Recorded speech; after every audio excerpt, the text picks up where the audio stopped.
네, 안녕하십니까. 법쌤입니다. 영화배우 조진웅이 소년법 위반으로 처벌받은, 이 보호처분 받은 전력을 처음으로 보도한 매체가 그 조진웅에게서 고발을 당했다고 합니다. 디스패치 기자 2명이 소년법 제70조 조회 응답 금지를 위반했다는 취지로 고발장을 국민신문고를 통해서 접수했다고 합니다. 조진웅의 변호사는 바로 김경호라고 하는데 고발 근거 규정은 소년법 제70조 위반이라고 합니다. 그러면 소년법 제70조는 뭔지 한번 보시죠. 소년법 제70조 조회 응답 제1항 소년 보호 사건과 관련하여 관계 있는 기관은 그 사건 내용에 관하여 재판, 수사 또는 군사상 필요한 경우에의 어떠한 조회에도 응해서는 아니 된다. 제2항 제1항을 위반한 자는 1년 이하의 징역 또는 1천만 원 이하의 벌금에 처한다. 이 법무법인 호인의 조지웅의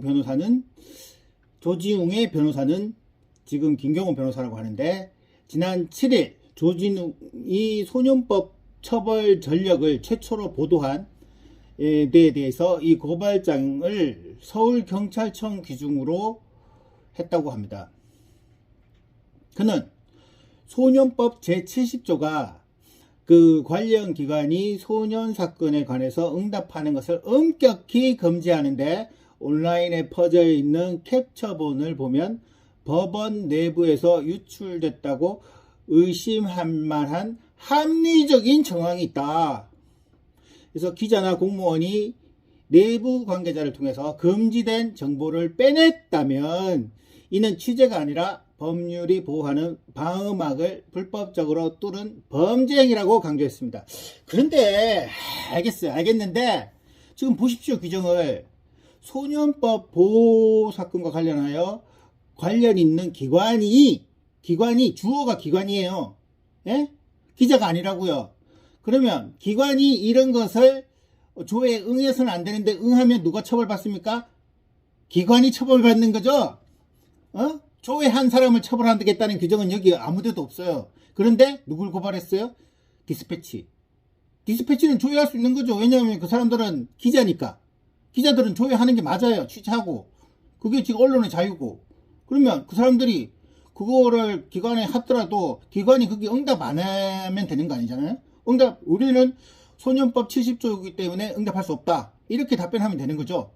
그런데 굳이 디스패치 기자를 고소하는 거는 오히려 무고죄가 될 수 있습니다. 네?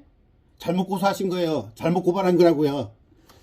자, 그러면 도대체 이 조진웅 사건은 도대체 뭐냐? 지금 조진웅 사건 한번 말씀드리면, 이 조진웅은 과거 강력범죄 이력이 드러나가지고 지난 12월 6일에 돌연 은퇴선언을 했습니다. 이제 28살에 2004년 영화 말죽거리 잔혹사에서 단역으로 데뷔해서 지금까지 꾹 영화배우 생활을 해왔죠. 조 씨가 과거 이제 18살 때 1994년에 경기 선남구 분당구에서 차를 훔치고 그 차로 성범죄를 저질렀다. 이런 의혹이 지난번에 5일에 보도됐던 것입니다. 당시 조 씨의 나이는 18세고, 그리고 조 씨가 받은 이제 그 처분을 보면 소년원 처분을 받았습니다. 이 소년원 처분을 받았다는 것은 이 사람이 과거에 벌써 1호, 2호, 3호, 4호, 6호 자처분을 다 받아온 거예요. 그리고 최종적으로 6호 처분은 이제 9호 처분이나 10호 처분을 받은 것이죠. 만약에 그 사람이 처음 이런 사건을 동료들의 꼬임으로 넘어가서 했다 그러면 9호 처분 받고 싶어도 받지 못해요. 벌써 그 전에 이미 화냈다. 주로 이제 말하면 학생들한테 삥 떴다가 몸이 점점 커지고 하니까 이제 퍽치기도 하고 돈 떴다가 자동차 훔치고 강도강간, 그리고 결국에는 사기까지 가면 이제 완전한 이 야쿠자 내지는 이 조폭, 여기까지 가는데 거기까지 못 가고 잡혀가지고 소년원 가고 거기서 이제 또 갱생을 했죠. 그래서 영화배우로 성공했으니까. 근데 이것도 판사가 잘못했어요. 조진웅을 처음부터 소년교도소로 보냈으면 이런 문제가 없죠. 그게 소년원은 고등학교입니다. 그래서 만약에 혹시 결혼하실 남편분이 고등학교 어디 나온지 한번 조회해 보셔야 돼요. 그 이름이 소년원으로 안 나오고 정상적인 이제 무슨 청주의 어떤 고등학교 이런 식으로 이름이 나오거든요. 근데 그게 소년원이에요. 그런 사람은 뼛속까지 범죄자입니다. 조심하시고, 그리고 이제 만약에 이 판사가 처음부터 조진웅을 교도소로 보냈으면 조진웅은 뭐 전과자니까 영화배우 되긴 힘들었겠죠? 그리고 자기 삶을 찾았겠죠. 무슨 정비를 배우든가 아니면 자기가 잘했던 무슨 뭐 자동차 이런 일을 했겠죠.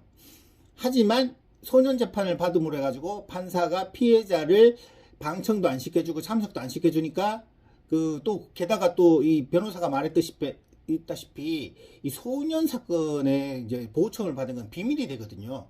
그러니까 다시 영화배우의 꿈을 키웠는데 지금 와서 날벼락을 맞아버린 겁니다. 이거 다 판사 책임이에요. 판사가 다 잘못한 거예요. 그리고 지금 변호사가 말했다시피 이 정보의 유출 장소가 법원으로 지목됐습니다.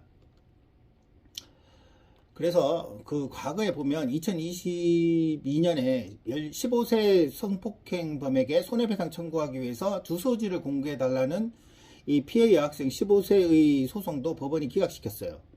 이게 모두 판사가 잘못한 거예요. 판사들은 어떠냐면 일단 피해자는 안중에뒀어요. 안중에뒀고 그 가해자가 판사한테 용서를 구하고 반성을 하느냐, 아니 판사한테 용서를 구하고 반성할 건 아니잖아요. 그런데 그걸 하느냐 보면 그걸 보고 아 얘가 반성을 한다 싶으면 그냥 구호처분 10호처분 소년원 보내고, 만약에 끝까지 반성을 안 한다 그러면 어떻게 하느냐, 형사재판으로 다시 돌려보냅니다. 그러면 걔는 형사재판을 받고 나이가 어리니까 김천교도소 갔겠죠. 김천소년교도소로. 그래서 이런 전반적인 이 조지웅 사건을 보면 조진웅도 어떻게 보면 피해자다. 왜냐? 아니 비밀로 할 거면 끝까지 비밀로 해줘야지. 중간에서 이렇게 그 소년 처분 받은 내역이 외부로 드러났을 경우에는 자기는 지금 한국에서 살 수가 없어요. 얼굴이 다 팔리지 않습니까? 그래서 결국 해외에 가든가 아니면 얼굴 성형수술 해야 될 이런 팔인데, 한 사람의 인생을 망가뜨렸을 뿐만 아니라 피해자의 인생을 망가뜨린 것도 법원이고 가해자인 조진웅의 인생을 망가뜨린 것도 법원입니다. 법원이 이래서는 안 되고 앞으로는 이 소년 재판을 개정을 해서 피해자가 이 방청할 수 있고, 그리고 피해자가 소년 재판에서 자신의 의견을 충분히 밝힐 수 있도록 제도 개안이 반드시 필요할 것 같습니다. 네, 오늘 영상 여기까지고 시청해 주셔서 감사합니다.